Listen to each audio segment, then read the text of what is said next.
Continuing our SHRM24 Conversations, today we've got iSolved. We're talking to their chief product evangelist and also one of their customers, Sedona Lyons, who's an HR generalist. Enjoy the audio, and thanks to Shopcase for sponsoring our trip to Chicago. Welcome to RecTech, the podcast where recruiting and technology intersect. Each month, you'll hear from vendors shaping the recruiting world, along with recruiters who'll tell you how they use technology to hire talent. Now, here's your host, the mad scientist of online recruiting, Chris Russell. All right, podcasting live from the GP booth at SHRM24 in Chicago. Today I've got Yutaka Tagagi, Principal Product Evangelist from the HCM platform iSolved. Yutaka, welcome to the show, and how's it going so far? Hey Chris, nice to meet you. Really enjoying our presence here this year. It's always great to connect. We call our customers and HR users people heroes, right? It's always great to connect with people heroes, the people who are making really the magic of connecting employees with their employers, employee needs with employer needs every day. Just loving hearing the stories. Nice. So I don't think I've had iSolved on my show before, so just tell the audience what you guys do first.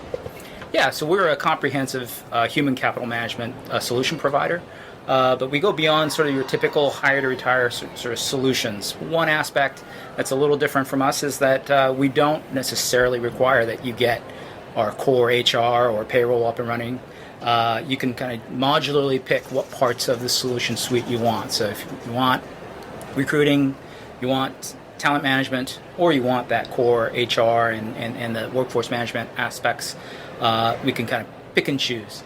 The other aspect of it is that we offer a whole suite of services as well. So HR augmentation services help really strategize on what's going on in the, with supporting things like, as I'll say, as sort of fundamental as policies, handbooks, to more strategic thinking around, how do we design our job boards and our job descriptions? How do we design our performance processes?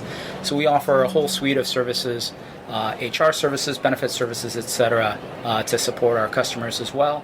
And again, that can be sort of somewhat modular. You don't necessarily have to have our People Cloud suite to leverage some of our services.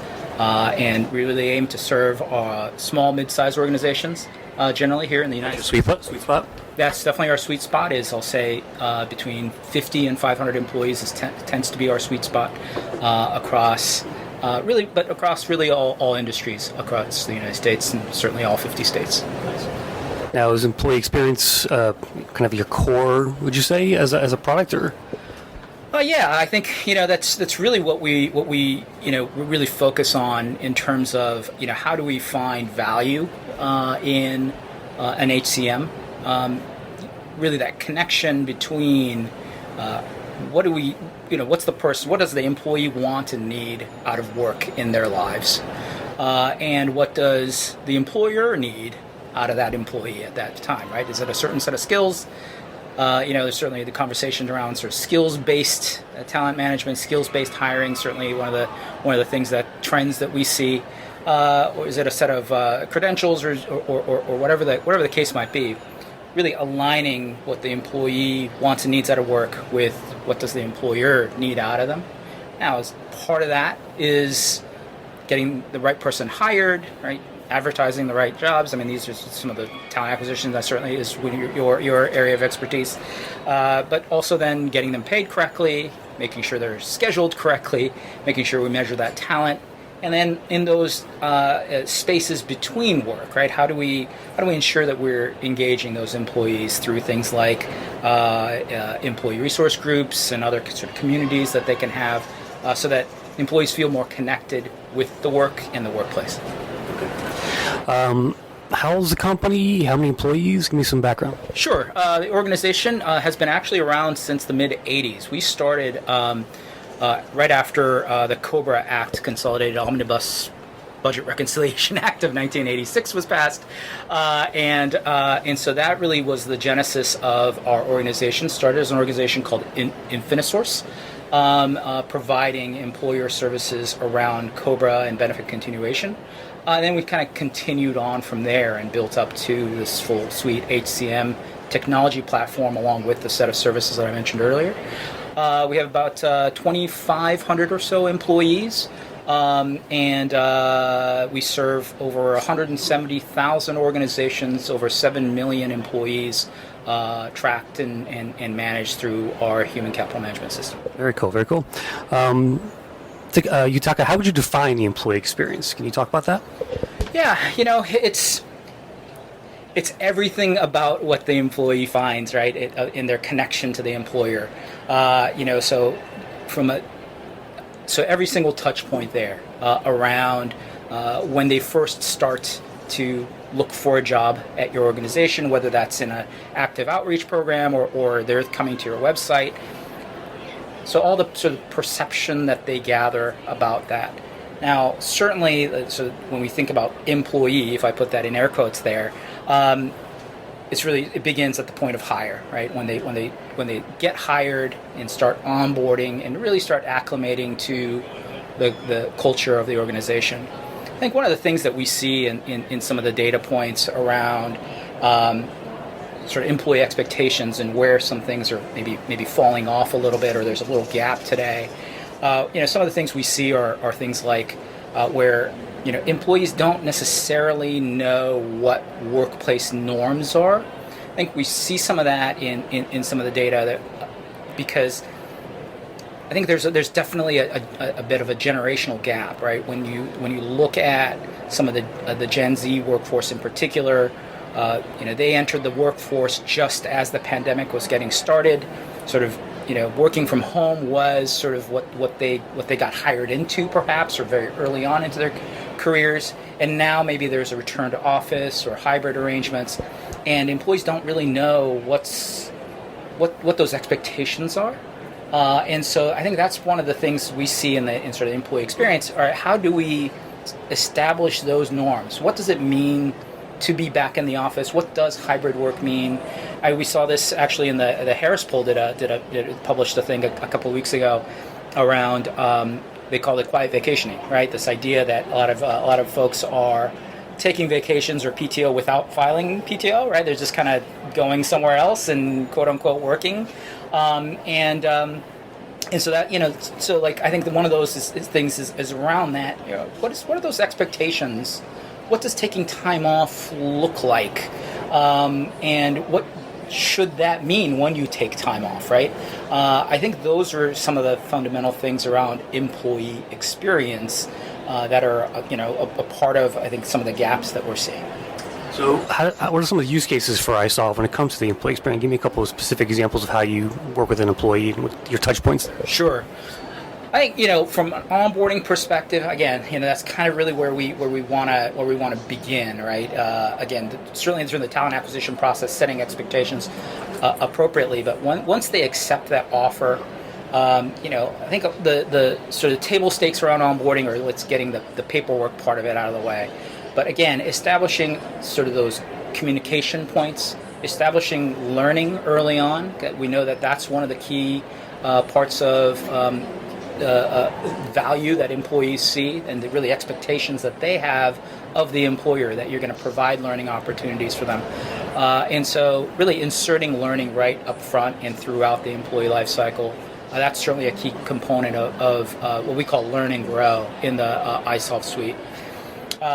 Another part of that is an engagement management part of iSolved, which is really provides a space for employees to communicate with one another in a very sort of modern social platform.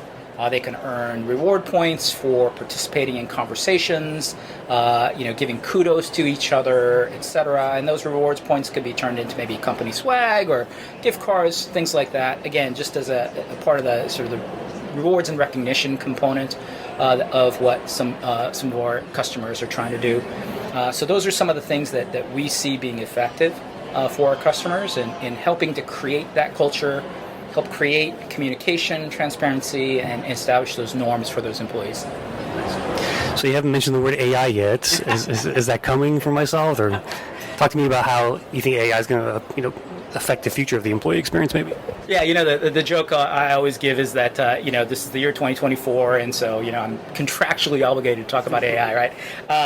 But what I Absolutely. There's AI kind of throughout the suite, right? So again, in the talent acquisition end, certainly things I'm sure you're familiar with: job description creation, candidate matching against their profiles as they submit a resume.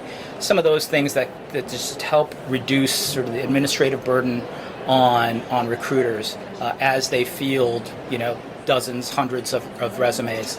That's part of the suite today. Conversational assistants.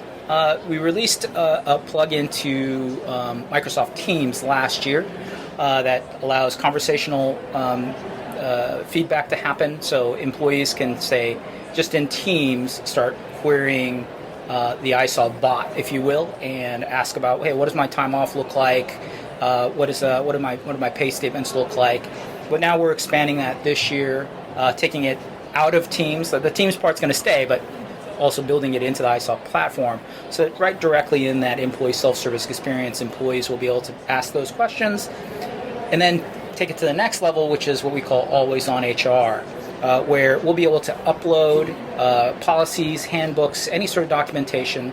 Generative AI engine will read and understand what those policies state, so that when employees come in with those questions any time of day through the iSolved self-service, they'll be able to ask, hey, we just found out we're pregnant. What are my parental leave rights? And then the Gen AI engine through the conversational assistant will give them that answer right back. So those are some of the things we're working on. Yep. So you're a product evangelist. I want to talk about that a bit. What's your biggest challenge in that role right now? I think it's always trying to keep up with what's there's the I'll say the three components, or what's happening sort of in the business world and sort of the economy at large, so the macro picture of it. What's happening from a technology perspective is the second part, right? AI is definitely one of those things it's hard to keep up with, right? There's a lot of moving pieces, whether you're talking about recommendation engines or generative AI, or there's so many layers to that to the technology that we have. And the third is really. If I'm quite honest, the communication part of it, is something that I'm personally always working on. Is how do I articulate what we do around those issues that our customers are facing every day, and so that's my job is to figure that out and to help articulate that to the market. How often do you talk to your customers personally? Yeah, we do actually a road show here at iSolved. We call it People Heroes Tour, where we invite our customers. So not industry analysts, not consultants, but our customers. We go out to where they are, quite honestly. So far in my relatively short time here at the organization, I've done 6 or 7 of those. Places like just outside of Philadelphia, New Haven, Connecticut, Dubuque, Iowa. So we're not asking them to come to the city center necessarily, right? We want to go to where they are, and we invite them to spend a morning with us. We share some of our research.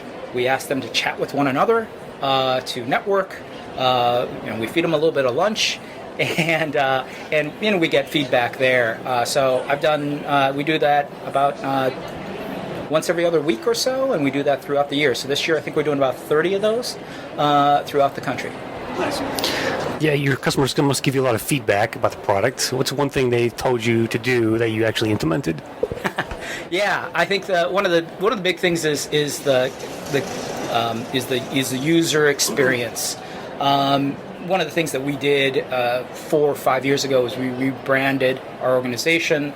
If you come to our website, you'll see the pink color everywhere, right? So that was a big effort, big lift, and so as part of that rebrand, obviously that changes a little bit of the user experience, and the user interface of the solution.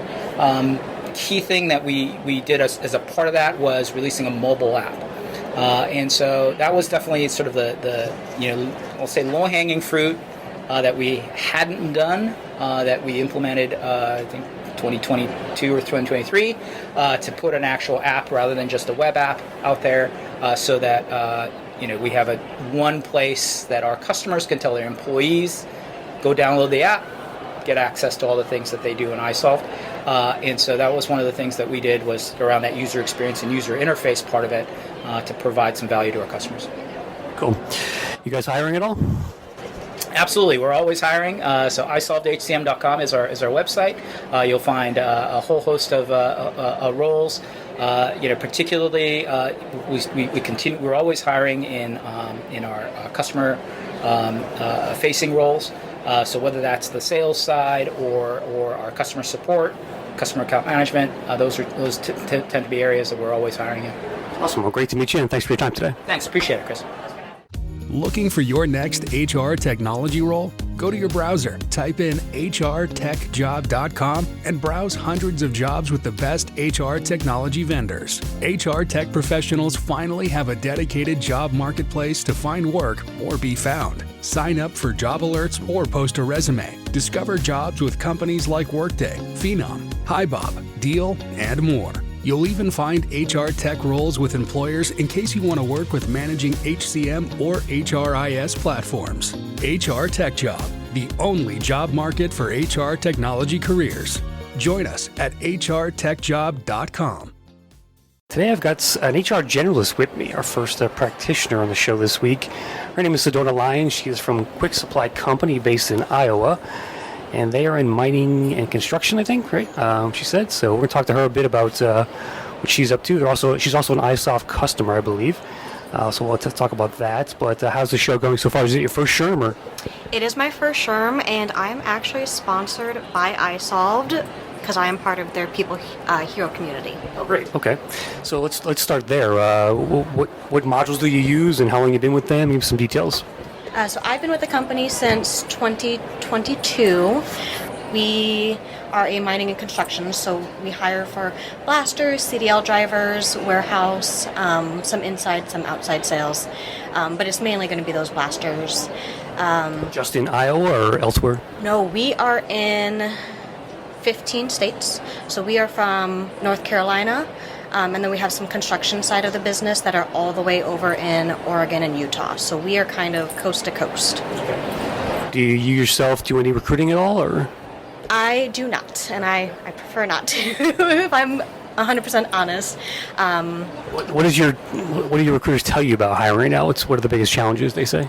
The biggest challenge is finding those niche positions. So blasters, they have to be licensed. So, there's a lot of competition, so it's just trying to not, take from others, but, be the better option. So it's like a fine line balance, but there's not a whole lot of blasters out there. So within the company, we are looking to kind of grow our own, so that way we can help them become licensed, so that way they can kind of have a career path. You have in-house training for them? Yes, we have a whole safety team that devotes towards training for CDL drivers, for blasters, and then they also are that main team for any safety needs.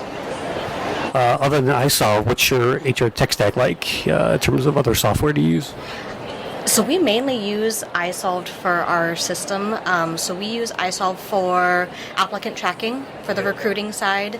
We do have one in-house recruiter who manages that. And then we use the onboarding module, which will give the employees a better user experience. We went from DocuSign, and now we're using that onboarding module. And it's nice for me because it actually builds them into our HRIS system for payroll, and it kind of takes that burden off of me. But then we use payroll, and we're constantly looking at other items that we might be needing. So when I started in 2022, we had paper timesheets, so we added that as well. So we have the timekeeping piece, but we're constantly growing. So our needs are constantly growing as well. So every year we're kind of looking at our roadmap, seeing what we need, what our employees need, and kind of figuring out what's going to be the best solution for them. Got a favorite feature? Oh, workflows. So when I started, we didn't have workflows initiated, but it's kind of been nice to get those up and running. So that means the employee can actually update their address in the system, and it notifies us, and then we can approve or deny typically we approve, but we call them to make sure, like, hey, are you the one actually doing this change? Because we do like that safety feature there for the approve or deny. They can also update their taxes within the system, so that's super nice. And then they can update their own beneficiaries, dependents, things like that. Are you a power user of iSolved? What do you mean by power? Well, are you always in it, like every day? I am in all the iSolved platforms. I'm in the ATS system. I'm in the payroll system, because even though I'm not the recruiter, I do help the recruiter with the onboarding piece. So I am in there weekly to kind of figure out who's in the pipeline. And then I have a whiteboard that I just kind of jot those names down, kind of keep track on them. And then once they're through onto the onboarding piece, I'm the one that connects with them to say, hey, you're missing something. I can see it looks like you didn't complete your taxes. Are you having any issues? Kind of help troubleshoot. I'm also the main point of contact for all the employees if they're having any issues with login, things like that. So I'm kind of the one person that can assist with that for the Gotcha. How's the support for iSolved? Do you get good support on that end? Yep, good support. We do have a touch base, I believe, every 3 months with our... Can you call them, or do you use it all? Yep, you can call them. They actually updated their phone system so you can get the specific department you're looking for now. So that's very helpful. So if I want to talk to somebody about taxes, I can just call them and say, hey, something's going on with the taxes. Can you help me out? If I want something, some assistance on the timekeeping piece, like, hey, we're adding this new code, but it's not GL mapping correctly. Can you assist with that? They can do stuff on the back end that we can't see, and that kind of helps us out. Any advice for a potential iSolve customer about using the platform, since you're a power user?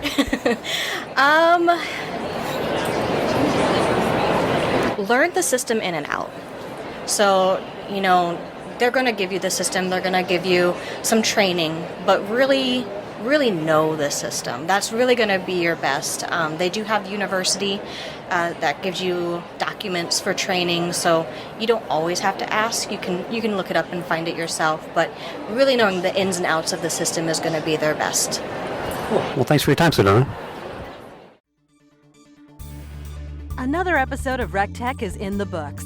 Follow Chris on Twitter @ChrisRussell or visit rectechmedia.com, where you can find the audio and links for this show on our blog. RecTech Media helps keep employers and recruiters up to date through our podcasts, webinars, and articles. So be sure to check out our other sites, Recruiting Headlines and HR Podcasters, to stay on top of recruiting industry trends. Thanks for listening, and we'll see you soon on the next episode of RecTech, the Recruiting Technology Podcast.